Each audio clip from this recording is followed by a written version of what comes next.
Hey guys, this is a 2005 Acura NSX, one of 49 made in Imola Orange and only 8 with a black interior. With just 13,000 miles, this unicorn is going up for sale on Bring a Trailer really soon. So today I'm going to show you some detailing tips and tricks and some things to avoid when selling your car at auction to the highest bidder.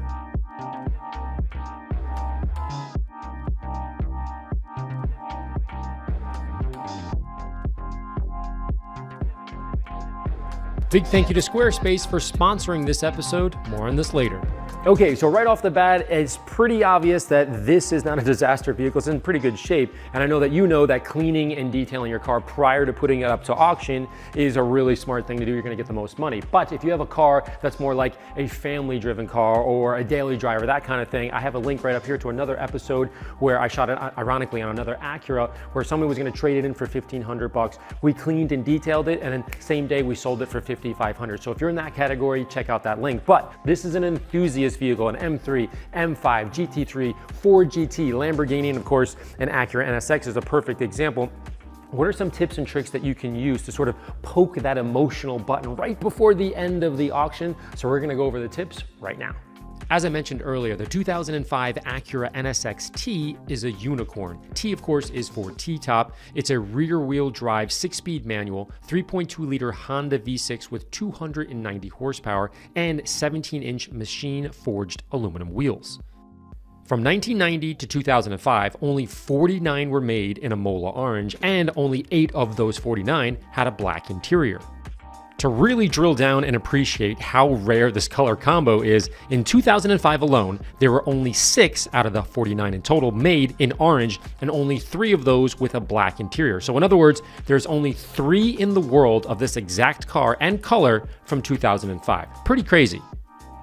For tip number 1, it's not just about washing the car. That's fairly obvious. And my suspicion is if you're watching this video, your car is probably pretty clean. It's really about washing what I call the armpits of your car, the wheel wells, suspension, door jambs, engine bay, and so on. Now, because I do this daily, I have a car lift, but if you don't, that's not a problem. You can use quick jacks to work on all 4 wheels at once, or simply do 1 wheel at a time. Keep in mind, I'm showing you more options than you may need or are feasible in your particular situation. Just pick and choose what works for you for the level of work and the return you may be looking for. In other words, if you're preparing your several $100,000 Lamborghini, Ferrari, or in this case, an NSX, the extra work is definitely worth the return. On a lesser value car, it may be worth it, it may be not. I don't know. It's your call. Just keep all this in mind.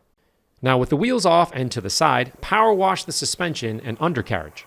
Avoid getting under the car or putting your legs underneath it unless you have proper safety equipment or have a professional lift. My suggestion is to first inspect the area for grease, grime, cracked hoses, anything that's broken, rust, etc., so that you understand everything. Understanding is vital. Fixing that problem is optional, however, but disclosing it isn't. You must tell the buyer. You're either going to fix it or tell them about it. It's not only unethical, it's eventually going to be found out and potentially cause problems with the sale. So I always say pay for it now or pay for it later. Either way, you're going to pay for it. So just disclose it or fix it.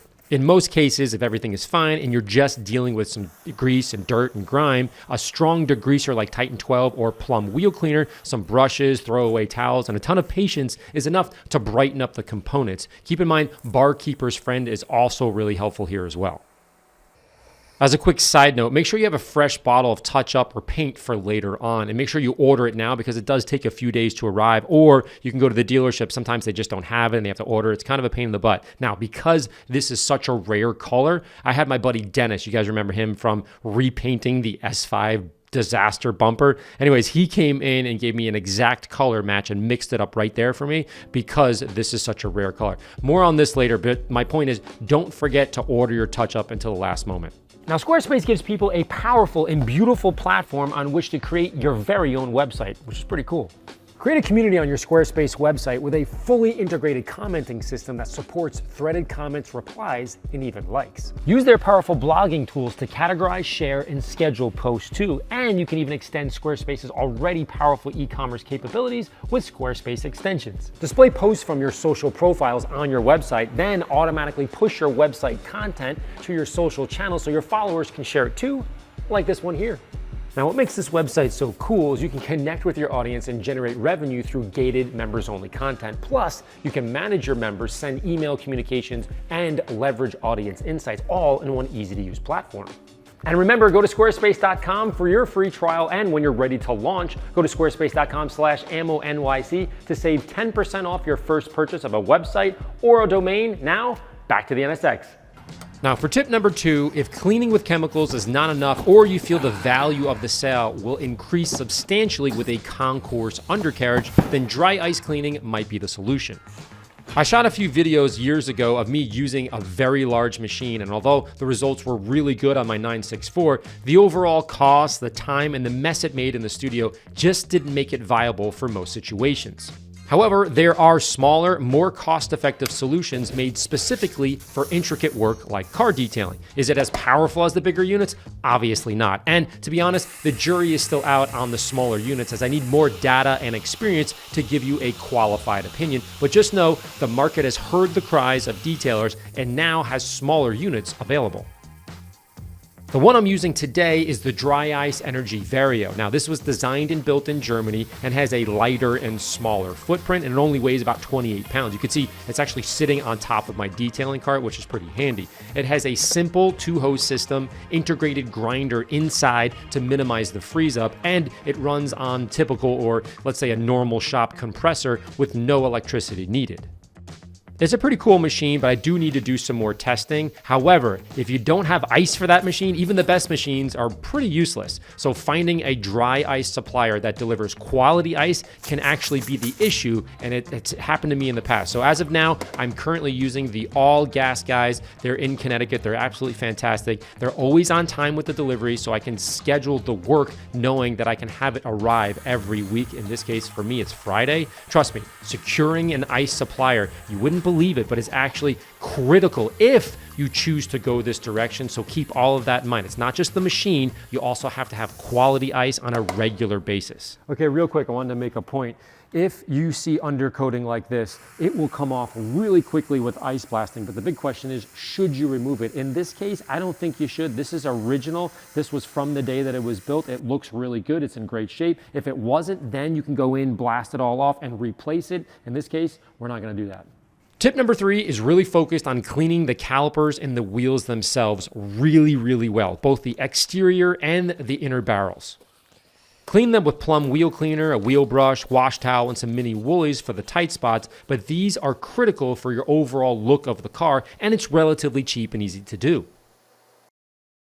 At this point, the undercarriage, the wheel wells, and the wheels are now clean. Before you put the wheels back on, a good way to test if it's actually clean, I learned this from Kevin. He takes a white towel, rubs it underneath the panel right here and pulls it out, and if there's any black on there, then it's not really clean. We need to go back and re-clean that. Another quick thing that I do at a car show if I'm judging is I'll look at the paint, I'll go like this, and then just off to the side, I'll put my hand underneath here, rub it in real quick to see the level of cleanliness, and then I can judge the vehicle. So make sure it's super clean. Now, if you don't have a car lift, put the wheels back on and then work on the wash. In this case, I'm gonna leave the wheels off, and now we're gonna focus on the wash. For the paint, especially super soft, rare paint like this one, I'm pre-foaming first and letting the car just sit for about 5 minutes or so, then rinsing to carry away the dust from sitting for months in a warehouse. Then afterwards, I'm just gonna conduct a regular wash with multiple blue wash microfiber towels.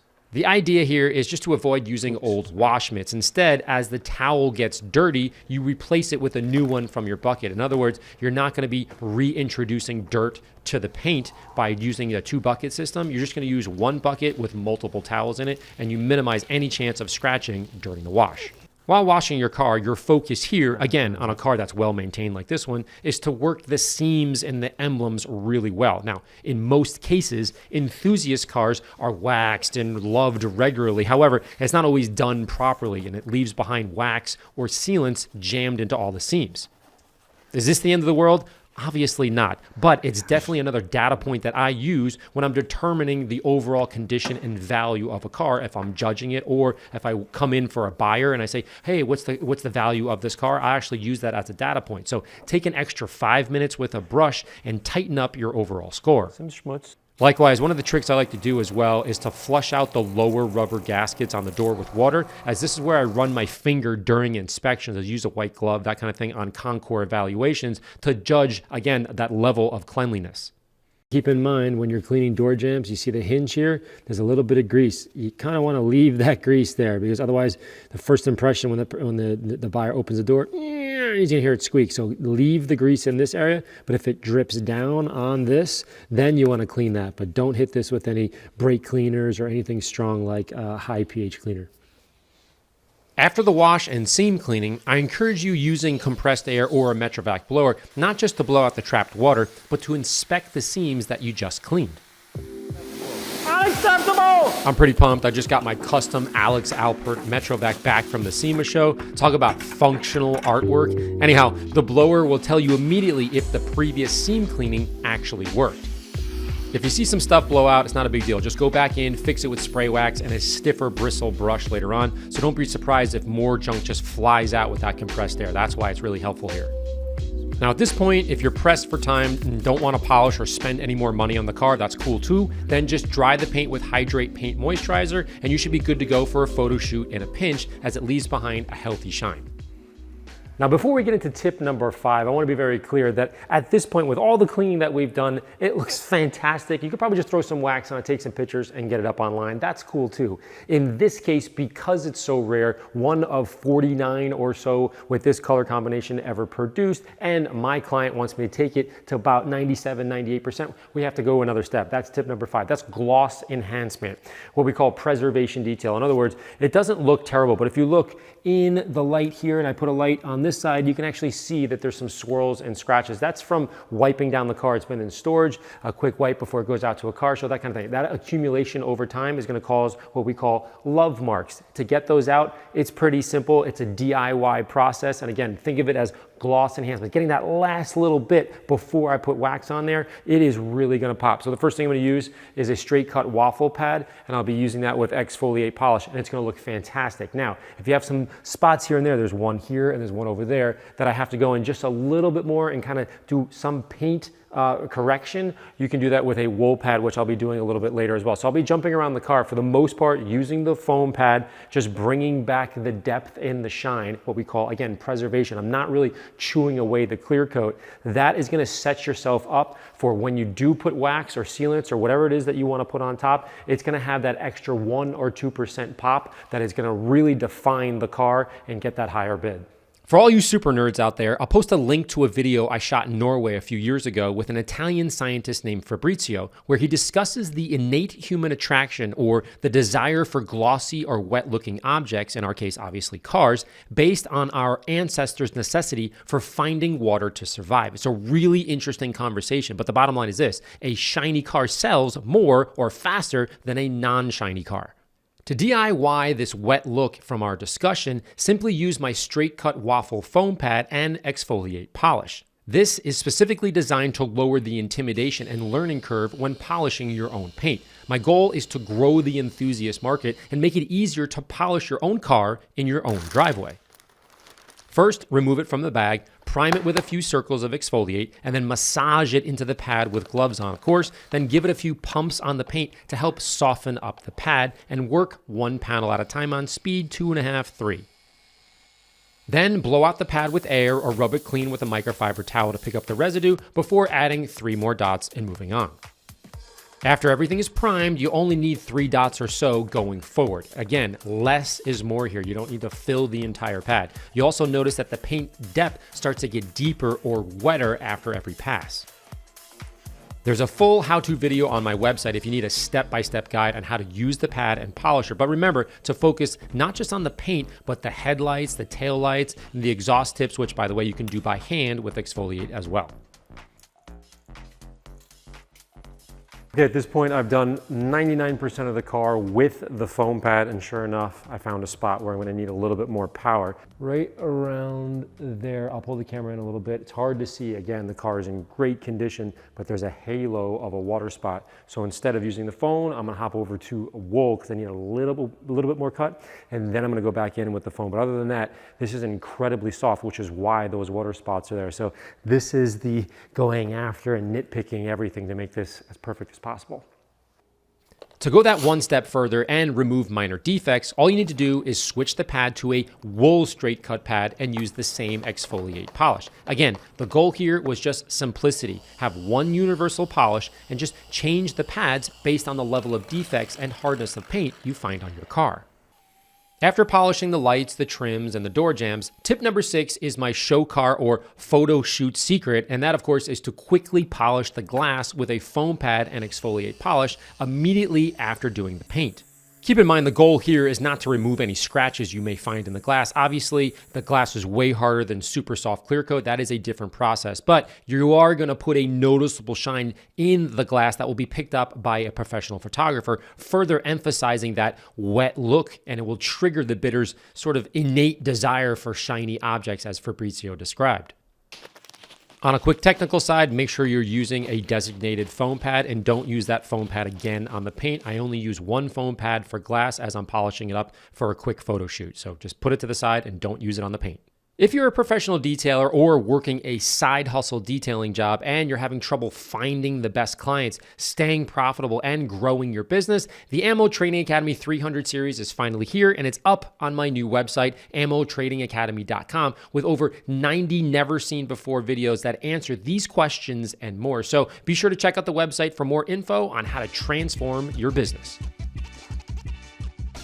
For tip number 7, it's super easy and quick to do. And of course, I'm talking about touching up any rock chips or blemishes in your paint. Now, the idea here is to use a dabbing method, not a painting method, and just let the paint flow from either the paintbrush or a toothpick and have it fill in the crack or the rock chip and just let it sit. You don't want to over touch it, and it'll look fantastic when you're done. Okay, at this point, after the touch up, we're really getting into the nitty gritty.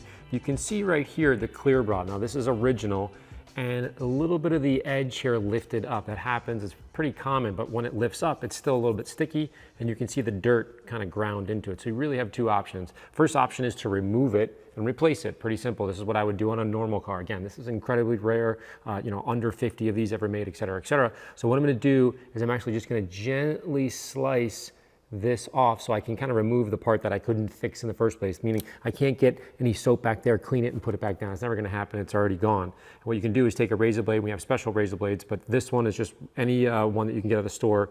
It's very, very sharp, meaning I haven't used it on anything else. And the idea is you're going to score it. I'm gonna do it after I'm talking here because you need a bit of concentration. You're just gonna barely score the surface and then peel it off. Now, if you're uncomfortable with this, that's totally normal. That makes sense. You may wanna let a professional do this because you can actually score the paint. That's what happened years ago when people first put on clear bras and they would hand cut them.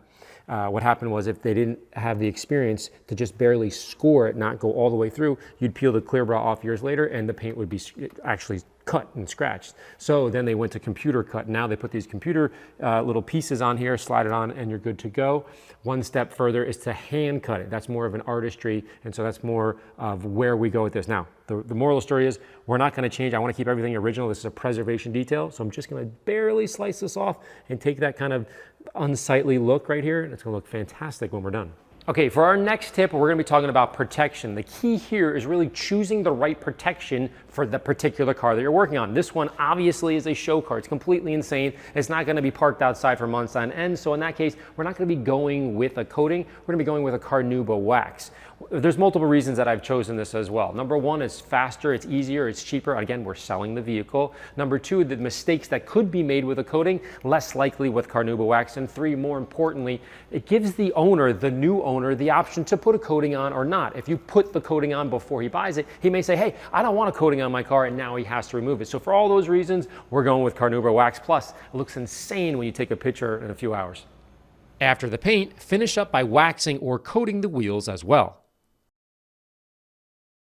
When it comes to cleaning and preparing the interior of your car prior to sell, there's a ton of do's and don'ts, but the big thing is what's appropriate for your particular car. We talked about on the outside, we're just gonna wax it, but on the inside, it's pretty clean. Obviously, it's a very rare car, so I cleaned up a little bit lather here on all the high touch areas, the steering wheel, the shifter, that kind of thing. Then I'm gonna go in and sort of rejuvenate the leather because it's a little on the dry side. It's an older vehicle and it should be good to go. But what I see a lot of people doing is overdoing doing it. So the goal is to avoid putting shiny things on the leather and especially the dashboard, steering wheel. And then on the interior carpets, I've always talked about putting carpet stripes because it's fun, it's really cool on your own car, but it's something I don't do when I sell the car. Why? Because it evokes that emotion of like, hey, I think it was pretty dirty in here, and you can see somebody had to shampoo it. It's going on in the back of their mind. The third one, the big one, is you don't want to introduce any smells. Anything that's like, ooh, a scent or Febreze, a vanilla aroma. You want it to smell neutral, or if anything, like a new car. You're trying to kind of poke people in the brain when they buy a new car. What's that feeling that they get? So the analogy I always give is when you're selling a house and you hire a real estate agent, the first thing they tell you is, hey, take all the pictures of yourself off the walls. Why? Because when I bring somebody in who wants to buy your house, they want to envision themselves in your house, in your car, and they don't want to have anything that reminds you of the previous owner. So when you go in and you clean and detail a car, maybe you have to do a bunch of stuff. That's cool. But the idea is leave it as neutral as possible so that when that person comes in, they take a breath and they go, I can see myself in this car. After cleaning the surface with lather, a brush, and a towel, I'm conditioning the leather with AMO mousse. Let it penetrate for about a minute or two, and then remove the excess product with a microfiber towel until the surface is matte. This is going to rejuvenate your interior and drive the value of your car up. For tip number 9, I'm going to focus on the carpets. Now, although these carpets don't need to be shampooed, most cars do need it. Instead, I'm going to steam vac the mats to remove the foot greases on the driver's side, the faded white NSX logo, and to freshen up any stale odors coming from the fibers. First, I sprayed shag fabric cleaner, then a gentle seam and stitch brush on the white logo, the red scrub brush on the carpet, and if you have a diffuser and access to a compressor, this is a really good thing as well. If you don't, that's okay. Afterwards, I use the steam vac to soak up the lifted dirt. After the first pass, the mat looked pretty good, but it didn't look great, so I had to hit it twice because that brown stain that I thought was dirt was actually grease. So instead, I used Titan 12 degreaser instead of shag. I scrubbed heavily with the red brush, then vacuumed again, and it looked much better. It's critical to use the proper pH level for that particular stain. In this case, grease requires a higher pH cleaner like Titan 12, and look what got sucked up in the reservoir. After a quick final vacuum, it's now time to work on the most forgotten, probably the most hated, probably the most overlooked part of any detail and sell, and that's tip number 10. Now earlier I polished the glass to sort of get that last 1% of pop. So when you take the photograph, it really looks like it's glowing, gets that new car feel. But regardless of whether you polish it or not, we do need to focus on the glass. What you're gonna do, spray the glass cleaner about half of the area you're working on, let's say the windshield, about half the windshield. And then the focus should really be the edges. Now you can use your finger, but if you have a scrub pad, they can be incredibly helpful. That's just to dislodge everything, right? You go in here, you kind of shake it all up. Now all that junk is standing up. It's in the lather. You're gonna come back with your throwaway towel, we call it, and just quickly pick it up. And when you quickly pick it up, you're gonna see a little bit of leftover. That's totally fine. Then you're gonna go back in, quick spray, just as lubrication, and then you're gonna use your squeegee. Now this is when it becomes perfectly clean. And you're just gonna work your way across, and as you're wiping down, the trick is take off the residue off the squeegee, then go back. So we're gonna do that on the rest of it. Now, once you're done and it looks good, the idea is to take your final wipe towel and just lightly go in, and you're just taking off the trailers. The trailers are what cause those water spots everywhere. And you're kind of like, oh, what is that little spot? You're gonna use a special towel to do that. So I'm gonna run on the rest of the glass here, make sure everything looks absolutely perfect. Again, perfect glass equals that extra little 1%. When you take that photograph, people are gonna it's gonna just glow. It's gonna glow just like the paint. And hopefully you're gonna get someone to bid real high on this car. Before the photo shoot, and to create the most contrast, rejuvenate the trim with Frame Pro or mud tire dressing, including the inner fender liner behind the tire. The deeper or richer your trim looks, the better your paint appears against the black of the trim. It's kind of like putting a matte border around your favorite picture. It helps the photograph just sort of jump off the page. In this case, the car's paint to pop off the auction website page. After all of your hard work, the final and probably the most important tip is to capture your details in a high quality photograph. For rare or high value cars, I suggest having a professional photographer take about 200 or so photographs, the good, the bad, and the ugly. You have to shoot it all, full disclosure, we talked about that. So bright and early the next day, my buddy Tom came in and took these amazing pictures for the upcoming auction.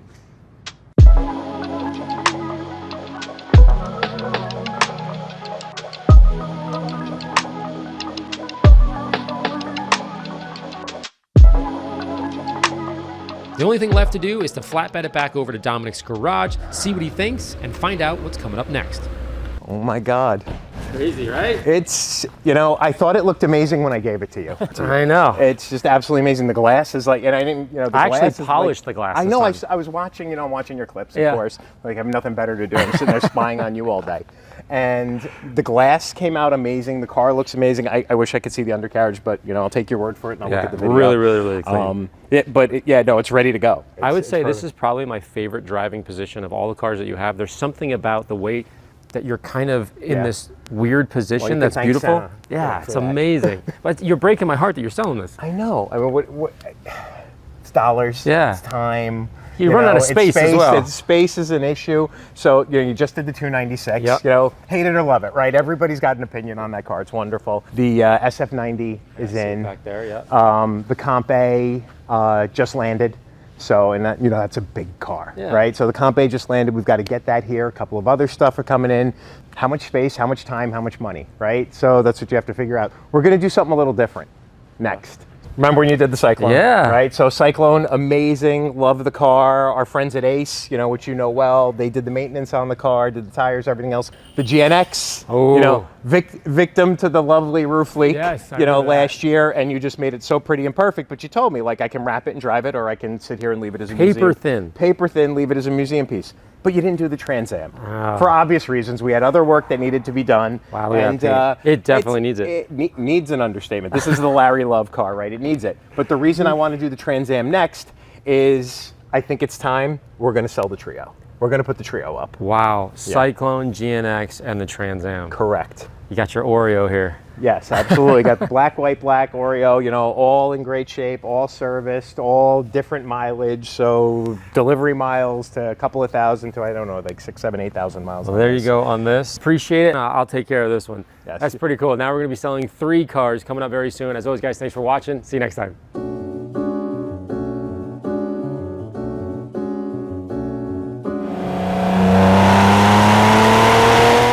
They seriously don't make them like this anymore. I know that's a trite saying, but this is just unbelievable. The position that you're in right now, incredible. I literally feel like I'm driving a race car. You have all these new cars today that are lightning fast and huge motors and crazy sound. I get it, there's an appeal to that. But this is never going away. The Acura NSX, beautiful car.